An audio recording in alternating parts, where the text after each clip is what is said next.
नून league और peoples party पर corruption cases खत्म करने के लिए NRO 2 पर काम शुरू हो गया। शरीफ खानदान पर 40 से 45 अरब के 16 मुकदमात चल रहे हैं। शहबाज शरीफ ने वजीर आजम बनते ही तहकीकाती अफसर को तब्दील कर दिया। इन मुकदमात का रिकॉर्ड गायब होने का खदशा है। इमरान खान ने हुकूमत के खिलाफ व्हाइट पेपर जारी कर दिया।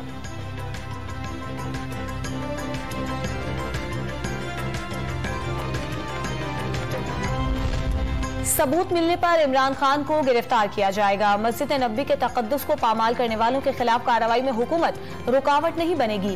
पाकिस्तानी शहरी दुनिया में किसी भी जगह जुर्म करे तो उसके खिलाफ पाकिस्तान में मुकदमा दर्ज हो सकता है। अदालत और हुकूमत को नवाज शरीफ की सजा मुअत्तल करने का इख्तियार है। वजीर दाखिला राना सनाउल्लाह का बयान।